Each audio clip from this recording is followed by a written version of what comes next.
the 19th day of Kislev, the 17th day of December, the live video feed by the Lighthouse Torah Project dedicated Le'ilui Nishmat, Deborah Feige Bat Shemuel, Ora Deborah Bat Shemuel, Esther Rivka Bat Avraham, Monica Miriam Bantfani, and Menachem Mendel Ben El Hanan, Aleim Shalom. The iTorah.com sponsorship for the Shidduchim of Nehamadina Bat Hanabat, Eliyahu Chaim Ben Esther, Eliyahu Rafael Ben Farha, Rachel Penina Bat Jenny, and Sarah Simcha Bat Sophie. So today, Be'ezat Hashem, we'll discuss what we left yesterday's class, the topic, of the Zohar HaKadosh that connects to today's lesson, discussing the topic of Torah learning. The Parashah tells us, Vayikahuhu, Vayashlichu oto habora, behabor rek en bo maim. The brothers of Yosef, the Pasuk tells us, took Yosef HaSadik, threw him into the pit, and the pit was empty and did not contain water. That's what the Pasuk says. So Rashi asks, obviously if it's empty, it does not contain water. So Rashi explains, water did not have, Nahashim be'akravim yeshbo, but there were scorpions and snakes, etc. This is the foundation of the Zohar of yesterday's Pasuk. And right away the Zohar brings a Pasuk from the book of Tehillim that says, Torat Hashem temimah meshibat nafesh. The Torah of the Almighty, it's perfect, it's complete, it's wholesome, restores the life of the person. The Zohar HaKadosh writes and it says that the power of Torah learning, it brings life to the person, not only in the physical way, but we all agree that whenever a person has Torah values, thank you so much, and Torah ideals, we don't fall so easily to the pressures with an R that the world brings upon the person. But parallel to that, the Zohar HaKadosh writes and it says that the concept of Torah learning, is not a one time and that's it. But actually the Zohar says that every day, even a few minutes a day that a person learns Torah, those words of Torah will reactivate themselves and become a good source of influence in the life of the person. As the Pasuk writes in the book of Mishlei, Orech yamim bimina, bismola osher bechavod. Longevity to the right, and wealth and honor to the left. The Zohar HaKadosh explains, Orech yamim, the concept of longevity, what is this referring to? It says there are two levels of living. Olam hazeh or Olam haba. Olam hazeh refers to the physical aspect of life. Whatever amount of years God gives the person, whatever amount of days, hours, minutes, and seconds. This is how the system of life functions. And we don't understand it. We don't understand it. Therefore, David HaMelech writes in the book of Tehillim about the concept of living. It's a very famous pasuk that says, Mi haish shehafetz haim, who wants life? So, imagine somebody offers you a capsule of life, 500 milligrams a day of vitamin known as life. So you know what David HaMelech says? You want to live life? Ohev yamim lirot tov. Literally, look at life in a positive perspective. Look at things in a positive way. The more positive the person is, the more pleasant the person becomes, the happier the person will live, and the longer the person will live. Why? En holi kada'aga. We learned this 3 days ago. There is no greater illness that affects the life of the person like a person that is constantly worried. Baruch ata Adonai Eloheinu melech ha'olam shehakol nihiya bidbaro. Amen. For some reason, the cups are getting thinner daily. So what happened? We need to use 2 cups now. So you save 5 cents and you spend 10 cents. I don't know where they were made. Same thing happened by you? I see everybody has 2 cups. Oh, maybe you fulfill the pasuk that says, Tovim Hashenai mina ehad. Better two than one. Anyways, but we're going to speak to the cop department because really haram. You know, you say, they offer you a cheaper version. No, I have these cups in special. But you're ordering double all the time. So what's the chokhmah? Let's continue. Let's continue back to the Torah. So it says the Zohar Kadosh that when a person learns Torah, it's not only we are learning Torah, but the Torah, the Zohar says, it influences the person to create a bonding with a Kadosh Baruch Hu. And the Zohar says, Leit'anag al Hashem, to find pleasure and joy with the Almighty. And how do we do that? I'll tell you one thing. By mitzvot alone, it's not sufficient. By charity alone, it's not sufficient. By praying alone, it's not sufficient. But when we have Torah, and then we put together all these elements, the Torah opens the eyes, opens the heart of the person, and it enables the person to develop themselves in a proper way. Yesterday, in one of the classes for the ladies, in the Pirkei Avot, we came a very interesting commentary in the Mishnah in Pirkei Avot that it says, how do you determine if a friend is a good friend or not? So first the Mishnah says that friends have the power of influencing a person. We agree on that. But it says, do you know how you determine if this friend is a good friend or not? See how they behave. See how they act throughout life. Not Torah only. Because many people learn Torah, but once they walk out of the knis, they forgot. And they reactivate it when they come back for Mincha and Arvit. So what happens in those 8 hours, 10 hours? So you act like a goy from the street. So that's the Me'am Lo'ez says. It says, if you see a friend that has midot which are not good, keep your distance. Meaning to say, ka'as.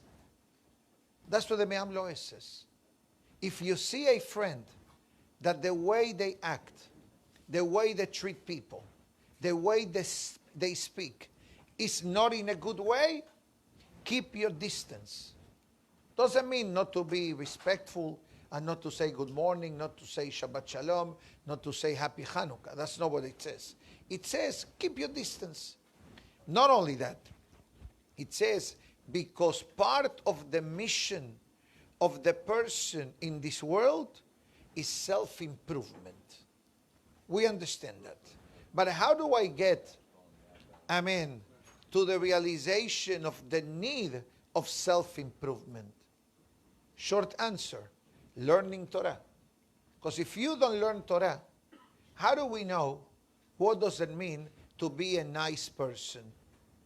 What does it mean to speak properly? What does it mean to treat people with respect? Goyim, they are nice. They are nice Goyim. But they don't have the parameters like we have. Can you imagine if the Goyim will have to follow the laws of Lashon Hara? There will be no more magazines, no more newspapers, no radio talk shows, and no TV programs, and not competition. You follow me? But what the Torah tells us, hold on, don't embarrass. Don't put the person on the spot.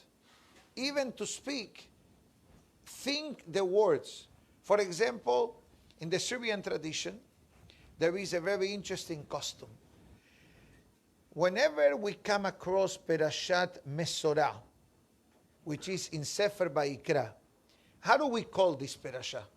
You remember? Tahor. Correct. Why do we call Perashat Tahor? The world calls it Mesorah. But you know what the Gemara says in Pesachim? If you can avoid saying a word that has a connotation of something unpleasant, avoid it. For example, behema tehora, behema asher enena tehora. An animal which is pure and an animal which is not pure. The Gemara in Pesachim says that the Torah added extra letters in this pasuk because the Torah could have said teme'ah. Teme'ah means what? Impure. Not pure. Impure. Not pure, positive. Impure, negative. You get the message? But how do we get to that message? Only by Torah learning. How things by you? Oh, things are bad. God forbid, has v'shalom, that a person speaks that way. Why? Short answer. Negative words, negative connotations attract negativity in the life of the person. Where do we learn it from? Torah, Pirkei Avot, the books of Musar, and the Zohar of today, or the Zohar from yesterday. And this is what I left off yesterday. What is the benefit of Torah after the person leaves the world? The Zohar HaKadosh says, and I'm going to add my 2 cents, is an insurance policy. Torah learning during the lifetime of the person is an insurance policy. We know very well that in our generation, insurance is a common word in our way of talking. Car insurance, health insurance, life insurance, apartment insurance, right? All these things of tenants insurance, all these things we have insurance. Yani you work for the insurance company. Probably. True or not? You pay 5 insurances before you put food on your table. You don't eat, you pay your health insurance. Chazal Baruch. I'm not saying that it's not. You know what the Zohar HaKadosh says? Torah is a necessity. Because Torah is your insurance policy. What kind of insurance? The Zohar HaKadosh says there are 2 types of insurance. One is the insurance during the lifetime of the person. The Gemara says the zechut of Torah learning shields and saves the person, but the insurance policy has a lifetime guaranteed return. What is this? The Zohar HaKadosh says, Be'aginat ale, the Torah, the Zohar HaKadosh says that when a person, God forbid, is about to be brought to his resting place, final resting place, all the words of Torah that a person learned, that a person listened, they gather together, and this is what the Zohar says, Umachriza lefanav, the words of Torah make an announcement, Shelo ifge'u bo. This person became the untouchable. The untouchable. Yani, this person has insurance. What is the insurance? The Torah that a person learns. What is the protection of? Shelo yitkarevu elav kohot hadin.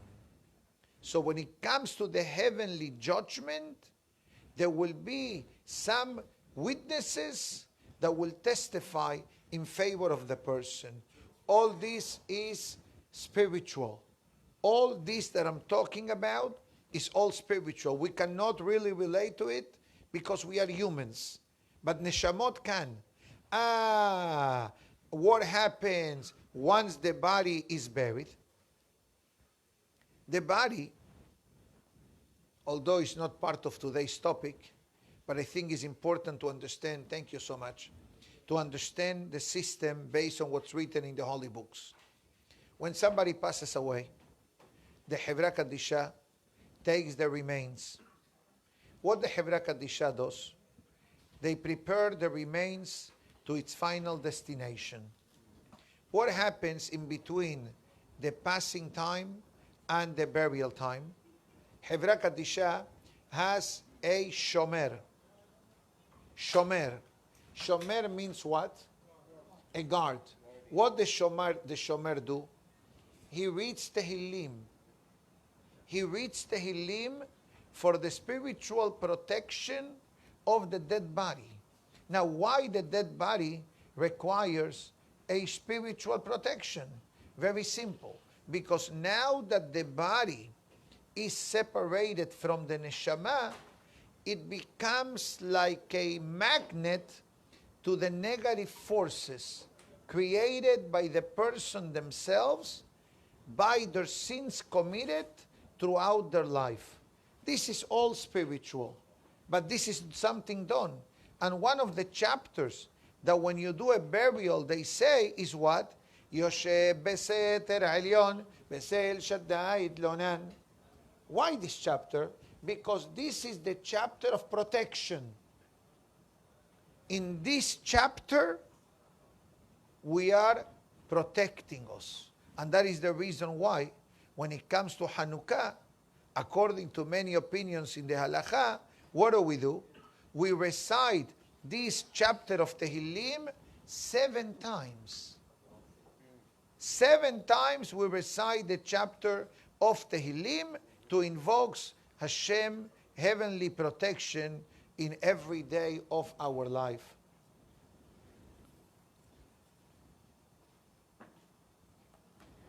I'll get to that in a moment. So what happens now? The shomer finishes his duty. Now the body is buried into the ground. So the Zohar says, כשהגוף שוכב בקבר, when the body is resting, the Torah becomes the protector. And the neshama goes up, and the neshama travels with the Torah, and the Torah becomes the password to open the doors which may have remained closed for this neshama.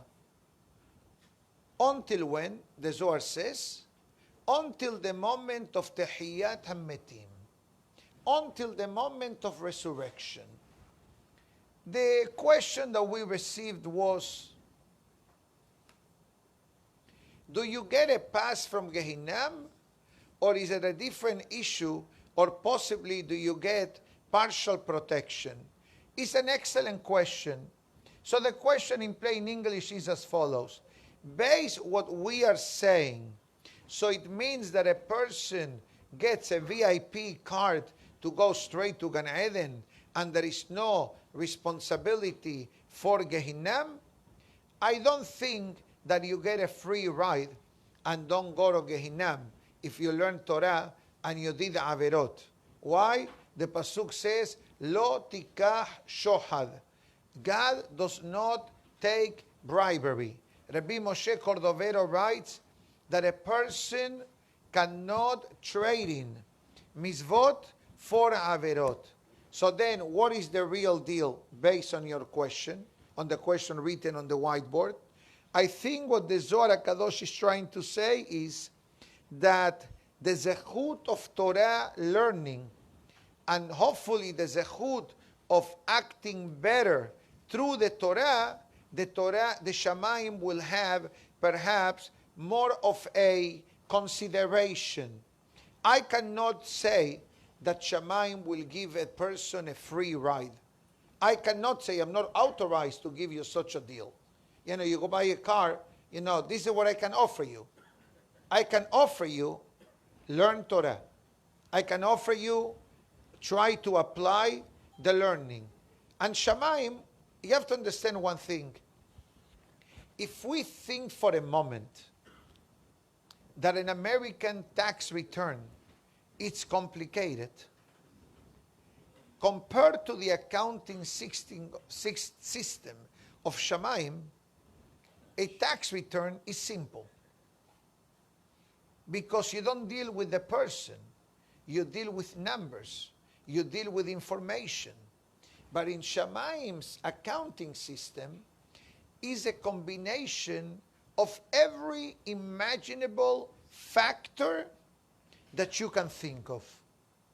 Age, knowledge, awareness, background, exposure, affordability, availability, where the person lived, how much did they learn, did they have a chance to learn, who were the parents, who was he married to, in what city did he live. All these words, and I'm throwing just examples, create the portfolio of the person that no one can handle but HaKadosh Baruch Hu. That is to our benefit. Because if, God forbid, the judgment will be determined by the Malachim, it will not be good. Another benefit that exists in the holy books written, it's who makes up, who composes something called in the Hebrew language, Beddin Shel Ma'ala, the heavenly court. Who presides in the heavenly courts? Who sits in the bench of the judge? You have 3 judges. Who sits there? I'll tell you what it says. The Hachamim of the generation that the person lived. In other words, God forbid, let's say XYZ passed away last week. Who sits on that beddin? The current Hachamim that left the world recently. They don't invite the Ben Ish Hai to sit, or Rabbi Yosef Karo to sit, or the Baal Shem Tov to sit. Maybe they do. Maybe they do. I'm okay with any of the above. I'm okay with all of them. I love all of them. But I like to be more specific. Every Hacham, every rabbi can relate better to the challenges of their generation. What I'm trying to say, I'm going to say something, and I hope that nobody takes it in an offensive way. Let's say that we have today a Hacham who lived 100 years ago, and you come to him and you start talking about the internet, or you start talking about microwave, or you start talking about, as I mentioned before in the morning class earlier today, the topic of in vitro. Will they understand? Why not? Because in those days, these words did not make part of our vocabulary. You know, Webster Dictionary, every year, they add new words. Right? Now they added the word Google me. Google. Not Google. Google is the Ashkenazic food to eat, which I love, by the way. Google. Rabbi Google. It's a new word. Right. Right. To Google, or to Google, correct, to Google, exactly, a new verb. To Google. Diversify. IPOs, all these words that now download, upload, Instagram, all these words that now became part of the human vocabulary. So the Pasuk says, Besedek tishpot amitecha, with righteousness you should judge your fellow men. One of the Mefarshim say that this Pasuk refers that the Hachamim that can relate to the Nisyonot of the generation, they are the ones judging the new Neshamot coming up back into the heavens. Why? Because that is one of the gifts that God gives to the Neshama. We understand we understand the challenge. And therefore, when you understand the challenge, the judgment become more compassionate. But someone who doesn't understand, what they're going to say? Guilty, guilty, guilty. Put them in the Gehinnom and throw away the keys. God forbid. God forbid. So even though that there is judgment, and the word judgment, you and I understand that it sounds something unpleasant, but we need to understand in plain English that this concept refers more to purifying the neshama. That's it.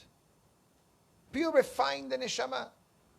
Cleanse the neshama spiritually, and regretfully, or fortunately I should say, we don't understand what that means. Why not? Because we are humans. We are humans with a neshama. But God forbid, when the separation of the body and the neshama happens, a lot of the details mentioned in the Zohar go through the life of the person. But comes the Zohar Kadosh and it says, it comes a moment, Omer omedet al kever ha'adam. How long does the Torah stays with the remains of the person? Mehila. The Zohar says, till the day of Tehiyat HaMetim. Ad sheyakum leTehiyat HaMetim. And then, in the moment of Tehiyat HaMetim, and they make an announcement, who has Torah points for Tehiyat HaMetim? The Zohar says, the Torah that the person learns says, you know when they do an auction, Hamavdil, Ben Kodesh Lehol, when they auction, let's say, the auction houses, right? Sotheby's, for example, what they do, people raise their, like a sign with a number, right? Hamavdil Ben Kodesh Lehol, the Torah raises a flag. I have. How much do you have? How much I have? Whatever amount of words of Torah the person learned, listened, enabled others to learn as well. Torah specifically. And that's what the Pasuk says in Mishle. Beitalechacha tanhe otach. In your life, the Torah becomes your GPS. Tanhe otach means guides you. And we discussed this in the past, so I can go forward. Beshochbecha tishmor aleha. When you're laying down, the Torah will protect you. Bahakisota hi tesihecha. And the moment of you waking up, the Torah will vouch on your behalf. And this is what the Zohar Kadosh concludes in yesterday's lesson. But let's continue in today's lesson. So, today, interesting enough, I'd like to devote 2 minutes to 2 lines of the Gemara of today from Masechet Yevamot. And the reason I'm speaking about it is because we need to understand that when the Torah talks to us, the message is not only to be connected with God, that the Torah connects me with Hashem, like the Musar of today will say, devekut. Devekut in English means bonding with God. But the Gemara of today says, bonding with God, it's also related to bonding with people. Bonding with people. Now, which department the Gemara of today talks about? The Gemara writes 2 departments. Business and morality. Business, we understand. What does that mean, business, in your mind? Chazak Baruch. How does a person behaves in the world of business? But let's clarify. The world of business is not related between you as the salesperson and him as a customer. That's a lot of halachot are there. But it's also between you, the employers, and the employees. How do you treat them? How do you pay them? Are you paying them on time? Which is actually mitzvah from the Torah. Right? Beyomo titen secharo. Beyomo, although it means in its day, pay him his salary, that doesn't mean on its day. It means on whatever arrangement you made with the employee. In some companies, they pay the worker daily. Some places, weekly. Some places, bi-weekly. Some places, commission only. Whatever level of arrangements you made, as long as both parties agree, chazak u'baruch. But it says, kashe onshin shel midot yoter me'onashin shel arayot. Greater is the consequence to the person when the lack of business ethics is around than the consequence of immorality. Powerful statement. It's worse lack of business ethics than immorality. To most of us, immorality is the ultimate sin. But here the Gemara, let's clarify, it doesn't say that it's not the ultimate sin. Actually, it is in many levels. But let's talk more from the practical. And the Gemara says, you know why? Which the Gemara doesn't understand. How can you tell me that immorality is less severe than lack of business ethics? Immorality includes execution. And lack of business ethics is financial penalty. How can you say that is worse? You know what the Gemara says? Hane efshar b'tshuva, hane la efshar b'tshuva. Immorality, it has teshuvah. What kind of teshuvah? Rashi says, Kol zeman shelo holid mamzer, ifrosh hemena beit haret. Let's say that a Jew went with a married lady. Okay? And this lady becomes pregnant. What is the consequence? Mamzer. Now, do you know that when the Talmud speaks about mamzer, it's not limited to being intimate with a married Jewish lady, but the Gemara labels mamzer someone that has a blemish in their background. So what happens now? If a Jew went with a Goya, the child, how do you call him? Goy. Or mamzer. You can call him mamzer because mamzer means mum zar. The blemish of a stranger.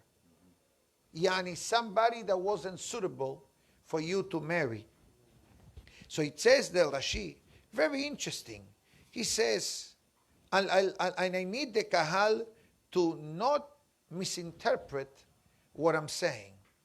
Rashi says,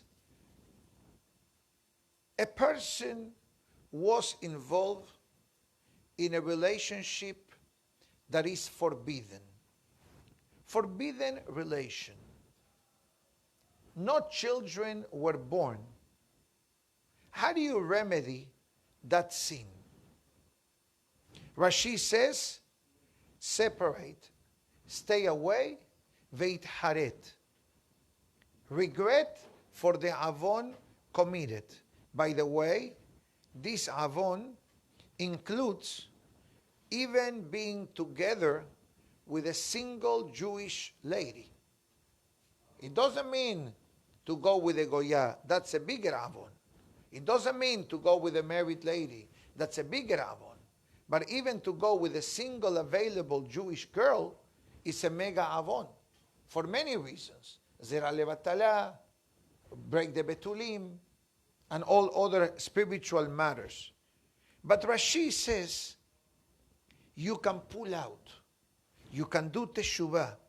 אבל מידת הגזל את הרבים הוא ואינו יודע למי יחזיר. But cheating in business, not being honest in business, we don't know who the victims were. Who the victims were. So how are you going to return? If you ever bought from this store from the year 2012 to 2019, come for a refund. Can you imagine if somebody does that? Be'afalgav. So what is the ruling?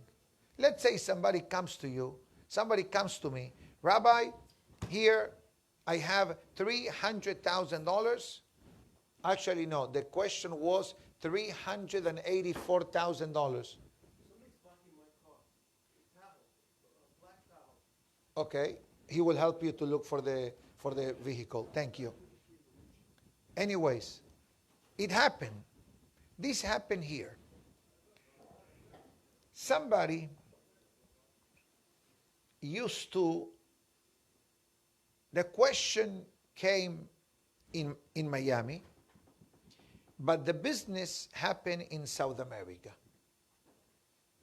Somebody that was in the check cashing business, discounting checks, buying letters of credit, or buying invoices. I call it factoring, thank you. Okay? So, just for the record, all these words that I spoke to you now in the world of business, discounting checks, discounting invoices, factoring invoices, they are all involved in the topic of rebit. They all involve in the topic of interest. So what happens? A Yehudi needs to have a heter iska. A Yehudi needs to have an halachically binding document that enables the person to operate such a financial institution. All legitimate, all kosher, all legal. Like banks. You go to many Jewish-owned banks. What do you see in the window or in the wall of the bank's manager? This document, heter iska. Otherwise, how banks can do mortgages, how banks can give you credit lines, how banks can issue credit cards. And I'm talking about Jewish banks. Israel Discount, Bank Hapoalim, Bank Leumi, Safra Bank, Bank Republic, all these banks which we know that there are Yehudim involved, they have a heter iska. In Israel, guaranteed. It's part of the protocol for banks. Otherwise, they will not be able to do business in the land of Israel. Exactly. There are many more, but he spoke about the most famous ones that people usually relate to. So when this person came across this situation, then he says, Rabbi, I have an issue. I'm collecting literally interest in the reverse way, because interest people usually look at as I borrow 100, I pay back 120. But there is the opposite interest. You give me 100, I'll give you back 90. So in that case, after doing the investigation and talking and contacting to Beddin, the answer was given, Afal gav de kaimalan itaken bahem sarche rabim. Rashi says, a person who hurt financially people and wants to do teshuvah, what he should do with that money. Now you have, this fellow had $384,000. I was involved in this case. So he asked me this question, Rabbi, I have this money. What do I do with it? For the record, I did not suggest that give it to the Safra Synagogue. Could have been good. Give it to the poor people. Not necessarily. Neither. You can't Neither. return it to the people. Hazak u'baruch. So you know what the formula is? You need to do something that's going to benefit the public. Not necessarily the poor, the public. Something that benefits the public. For example, let's say that a synagogue, and I'm not talking about here, it happened in South America. So the synagogue doesn't have air conditioning, for example. Or the synagogue access road was full of mud. That's one of the examples brought down. Pay for the paving of the street so people can come in a comfortable setting. So Baruch Hashem, the decision was made to help, like he said eloquently, help needy people. But help needy people not in the regular way of helping. You give an envelope, have a good day, Shabbat Shalom. To do it in the highest way of helping someone.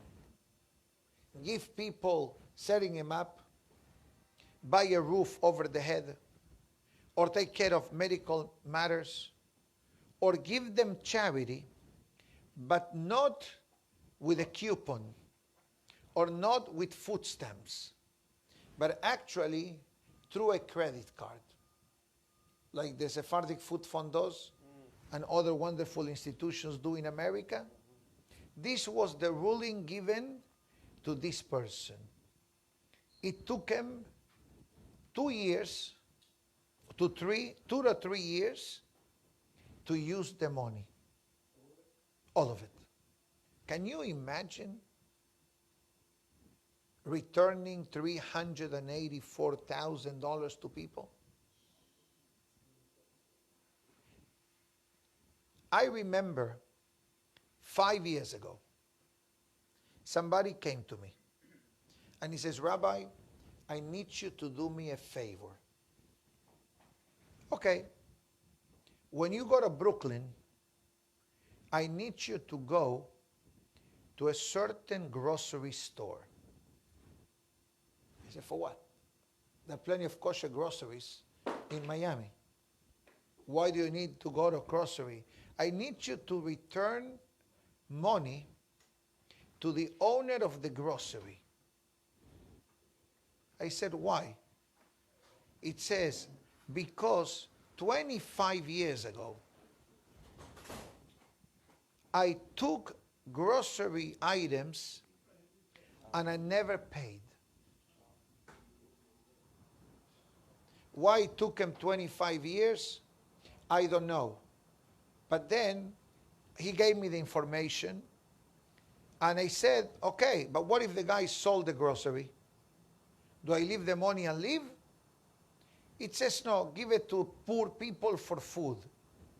So I went to the store and I did not recognize the store because when the guy told me how the store looks, it looked now a beautiful kosher supermarket.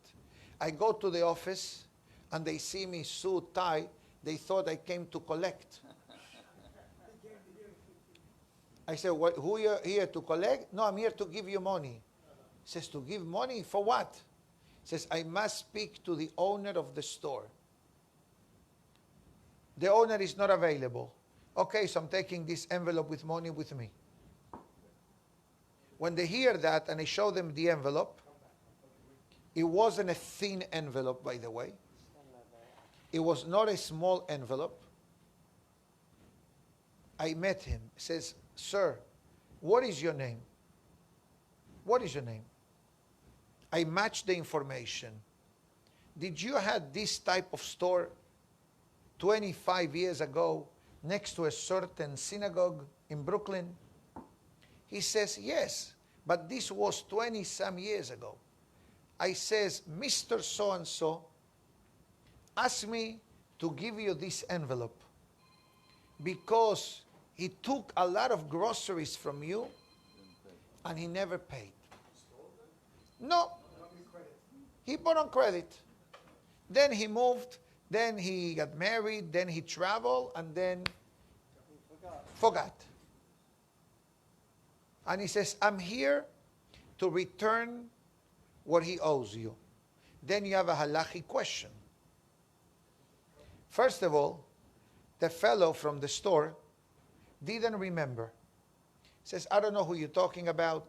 This happened 25 years ago. I make a dish. I didn't ask. He didn't know. He says he got rid of the debts. So now the question is, if he's allowed to pay more for what he took. So you have a couple of elements. First of all, Yeush. The owner of the store says, you know what? I'm forgiving everybody. Which it happens. You know, it happens. Especially if you need a miracle from the heavens. If you need a miracle from the heavens, be mevater. Let it go. Forgive people. So the bottom line, the fellow, against his will, I force him to take the envelope. Because these were the instructions that this person told me. But in this case, the person who owes the money knew who the victim was. But in the case of the Gemara, it says, we don't know how many people did you hurt. So it says, Sarche Rabbim. Do things that the public can benefit. But Rashi adds, and it says, Lav Teshuvah Ma'ayata Hu. It is not the ultimate Teshuvah. It helps. Because you show to Shamayim, you know what? Good faith. Hazaku Baruch. It's a good faith. What do you mean? What's better in between what? Look for every person. Like the story that we mentioned from Israel the other day, that a person on a Shabbat became very upset at the synagogue and cursed, literally, everyone in the shul. 2-3 days later, he came down. And then he went to one of the biggest rabbis of Israel. Rabbi, I need a tikkun. How many fast days? How much charity? It says charity will not help you and fasting will not help you. Why not? Because you offended people. Find them and ask them for forgiveness. Okay, I'm going to go to the shul next Shabbat and I'm going to make a public announcement. You know what the rabbi said? Are you guaranteed that everyone that you offended last Shabbat is there this Shabbat? You know what the rabbi is trying to tell him? The sin that you committed is of such a magnitude that you will do teshuvah, you will try your best, but remember that it's going to be a balance in your account. That's what Rashi is saying. I'm sorry that I went more than 2 minutes. We'll try to summarize it. The message of the Zohar of today. 1 second. Okay. The Zohar of today speaks about the topic of procreation. We understand that topic. And speaks about the concept of life and the concept of the population of the world. And this is a lengthy topic, and I will apologize that I skipped this topic for now, because it's a very lengthy topic and it's completely separate from the first 2 topics that I spoke. So Beli Neder, time allowing, I'll go tomorrow back. But I'll talk to you about the Musar of today from Sefer Haredim, chapter 66. Now, it says Sefer Haredim, a person needs to establish a fortified home in their life. The fortified home is not referring to the physical dwelling. Today, homes have a ceiling, have doors, windows, curtains, electricity. You know, it's comfortable. Baruch Hashem. Okay? But it says you also need to build a comfortable home for your neshama. What is the home of the neshama? So the Sefer Haredim writes and it says, make sure to spend time in the synagogue, in the morning and in the evenings, to come to pray, but to come to pray, to learn. Praying alone doesn't do it. We mentioned this several times. But I'm talking to an audience that is listening Torah classes and is watching live or is listening the file.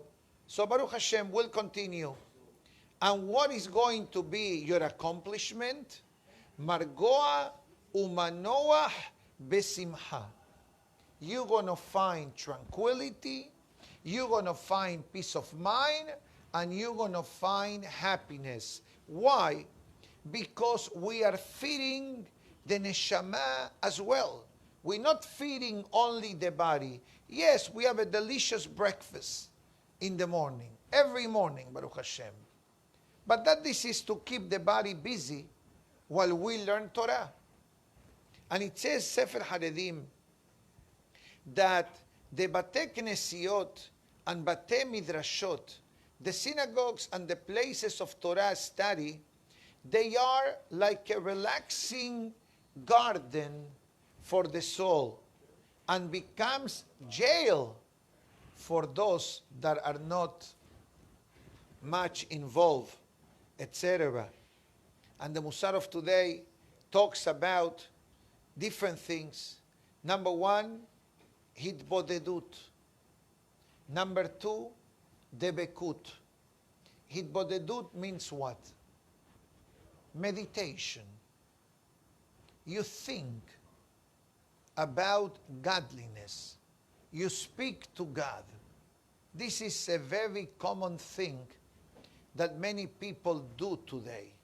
But it's not a new Hiddush. Sefer Haredim already wrote this 600 years ago, or 550. So it says, devote moments of the day in solitude. Hitbodedut means boded, by yourself. Isolating yourself. For a few moments. It could be when you walk, when you drive, alone to your office, to your home, when you walk around the circle. And devekut. Devekut literally means bonding with Hashem. And that brings a tremendous amount of tranquility and happiness to the soul. And also it says, give charity daily, whatever you can. And every mitzvah that you do, try to do it with joy. Because the simcha with happiness carries a bonus for the neshama of the person. And we discussed before this, there is no greater illness like worrying. And there is no greater benefits like happiness. And it says, every day the sun shines. And every day we have new challenges. Yesterday we had challenges. Today we have challenges. And tomorrow we'll have challenges. And it says the challenges are formulated or custom-made, the way the Gemara writes in Kiddushin, according to the person. But how do I get my vitamins to have the strength to overcome challenges? You know, there is a trend today that people drink a lot of juices, vegetables, fruits, all kinds of things. Okay? They call them smoothies, I think. Right? Okay, smoothies or juices, doesn't matter. Smoothies, okay, smoothies because it's very smooth, and juice because it's very juicy. But both of them are very healthy, and many people take that because of the high amount of vegetables that you have. I'm that case. I'm able to drink a green smoothie, but I'm not going to eat a pound of spinach or lettuce. This is my shtick. you know? And for many people, it helps them. But 20 years ago, 30 years ago, who heard of these things? Nobody heard. What they used to take an energy bar. Now they tell you, no, energy bar is poison. Go to keto-friendly energy bar, whatever they have. So it says, you need your vitamin. You need your vitamin. What is the vitamin of a Yehudi? Wait. Interesting enough, the Musar brings an alternate formula. Sure, Torah is part of the equation, but it says, Hashkem beha'aref la betakneset. Come to the morning synagogue service and come to the evening synagogue service, which is the house of the Almighty. Obviously, once you come in, you have breakfast, you learn a few minutes in the morning, you live a few minutes at night, Beit Hanen lo, and part of your prayer should be, Sheyehe be'ezracha besarat nisyonecha. That when the challenge knocks on our door, we should be able to confront it and not stumble. And pray, betikanes leshalom, betese leshalom. Pray that your day should be peaceful, uneventful, with salvation and protection, physical and spiritual. The way in some prayer books, when it comes to the Havdalah, you know, Havdalah is one of these magnificent prayers that there is a lot of extra reading available. Obviously, we listen to the beautiful Havdalot in the synagogue, but for time restraint order, we do it a limited fashion.